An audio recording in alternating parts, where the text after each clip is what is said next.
Artful arts channel பார்த்துட்ருக்க எல்லாருக்குமே வணக்கம். இன்றைக்கி நம்ம தேவையில்லாமல் தூக்கி போடக்கூடிய இந்த பிளாஸ்டிக் கண்டெய்னர்லேருந்து தான் நம்ம ரொம்ப அழகான கிராஃப்ட் பண்ண போகிறோம். இந்த கிராஃப்டை நீங்கள் எப்போ வேணாலும் யூஸ் பண்ணலாம், லைஃப் லாங் யூஸ் பண்ணிகிட்டே இருக்கலாம். ஸோ ஃபர்ஸ்ட் நம்ம என்ன பண்ணுறோன்னா, மார்க்கர் எடுத்துகிட்டு இந்த பிளாஸ்டிக் கண்டெய்னருடைய பாட்டம் இருக்கு இல்லையா, அதில் இந்த மாதிரி நம்ம டாட்ஸ் வைக்கிறோம். ஸோ ஃபர்ஸ்ட்டு 3 டாட்ஸ் லைனாக வச்சுட்டு, அதுக்கப்புறமா 2 டாட்ஸ் இப்படி வச்சுட்டு, கடைசியில் ஒவ்வொன்றுத்துக்கும் சென்டரில் இந்த மாதிரி ஒரு ட்ரையாங்கிள் ஷேப் வரா மாதிரி டாட் வச்சிடுறோம். இப்போ இது எல்லாத்தையுமே நம்ம ஜாயின் பண்ண போகிறோம். ஸோ நான் சொன்ன மாதிரியே ஒரு ட்ரையாங்கிள் வரைகிற மாதிரியே எல்லா பக்கமும் நம்ம வரையணும் இதில், சரிங்களா?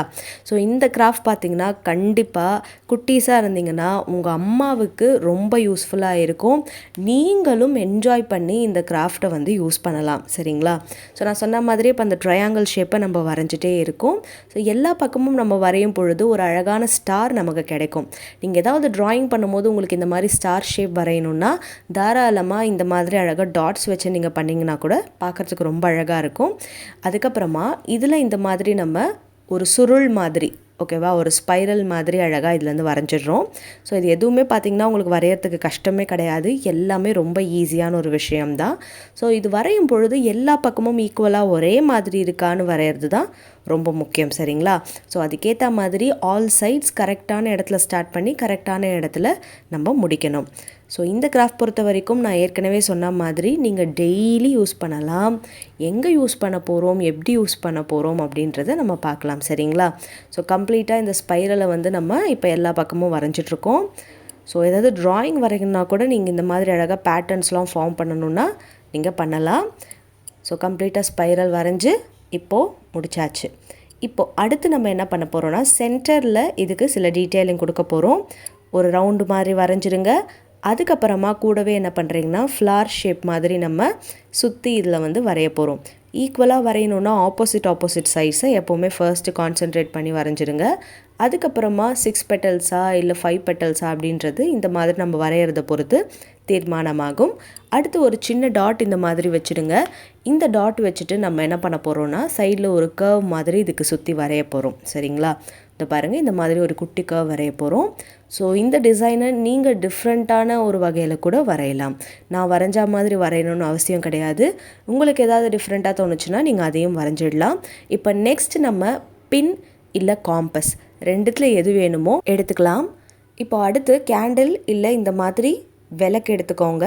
எடுத்துகிட்டு இந்த பின் இல்லைனா காம்பஸ் ரெண்டுத்தில் எது உங்களுக்கு ஃப்ளெக்சிபிளாக இருக்கோ அதை இந்த மாதிரி நெருப்பில் காட்டி டக் டக் டக்குன்னு இதில் வந்து நம்ம ஹோல்ஸ் மாதிரி க்ரியேட் பண்ணணும். இப்போ பேக் சைட் திருப்பி பார்த்தோன்னா நமக்கு இந்த மாதிரி அழகாக இருக்கும்.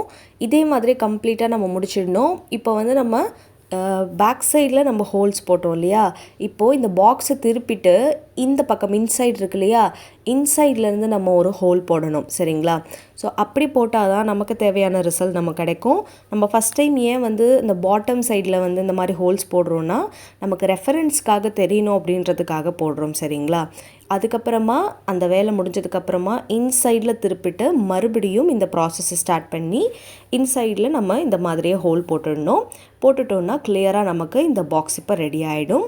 இப்போது நெக்ஸ்ட்டு நம்ம என்ன பண்ணணும்னா, இந்த பாட்டம் சைட் பார்த்திங்கன்னா நமக்கு சொரசொரப்பாக இருக்கணும், இன்சைட் பார்த்திங்கன்னா நமக்கு ஸ்மூத்தாக இருக்கணும். இப்போ கோலமாவை எடுத்துடலாம். கோலமாவை எடுத்துகிட்டு இதில் ஃபுல்லாக நம்ம போட்டுட்டு இதை அப்படியே இப்படி ப்ரெஸ் பண்ணி எடுத்தோன்னு வச்சுக்கோங்களேன், ரொம்ப அழகான ஒரு கோலம் அச்சு நம்ம இன்ஸ்டண்ட்டாக ரெடி பண்ணிடலாம். இப்போ வீட்டில் குட்டீஸ்லாம் இருந்தீங்கன்னா அழகாக அம்மாவோட சேர்ந்து நீங்கள் அம்மாவிற்காக அழகாக இந்த மாதிரி ஒரு கோலம் வச்சு ரெடி பண்ணிங்கன்னா அவங்களுக்கும் ரொம்ப யூஸ்ஃபுல்லாக இருக்கும். ஸோ ஹோல்ஸ் போடும் போது நிறைய இடத்துல பெரிய ஹோல்ஸ் வந்ததால் உங்களுக்கே இப்போ பார்க்கும் போது தெரியும், நிறைய அந்த இடத்துல மட்டும் கோலமாவு அதிகமாக விழுந்திருக்கு.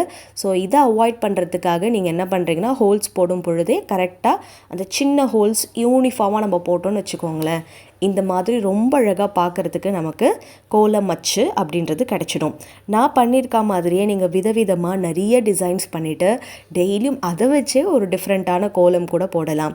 ஸோ ஃபெஸ்டிவல் டைம் பார்டர் கோலம்லாம் நம்ம போடணும்னு வச்சுக்கோங்களேன், இந்த மாதிரி அழகாக பண்ணி நம்ம அம்மாகிட்ட கொடுத்துட்டோன்னா இன்ஸ்டண்ட்டாக அவங்க வாசலுக்கு போயிட்டு டக் டக் டக்னு இந்த மாதிரி அச்சு வச்சே அழகாக கோலம் போட்டுட்டு வீட்டுக்கு வந்துடுவாங்க. அவங்களுக்கு டைமும் சேவ் ஆகும். இனிமேல் ஃபெஸ்டிவல் சீசன் அப்படின்றது அதிகமாகிடும். அதனால் இந்த மாதிரி டிஃப்ரெண்ட்டாக பிளாஸ்டிக்கை ரீயூஸ் பண்ணி நம்ம ரொம்ப அழகான விஷயம் பண்ணியிருக்கோம். இருக்கும்.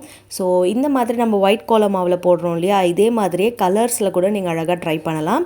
இந்த வீடியோ உங்களுக்கு பிடிச்சிருக்கும்னு நினைக்கிறேன். பிடிச்சிருந்தா மறக்காமல் லைக் பண்ணுங்கள். கூடவே நம்ம சேனலை சப்ஸ்கிரைப் பண்ணிவிட்டு பெல் ஐக்கானையும் ப்ரெஸ் பண்ணி வச்சுடுங்க. மறக்காமல் இதை உங்கள் அம்மாவிற்கு இந்த ஃபெஸ்டிவல் சீசனில் செஞ்சு கொடுங்க. அடுத்த வீடியோவில் சந்திக்கிறேன். அதுவரை டாட்டா அண்ட் பை பை.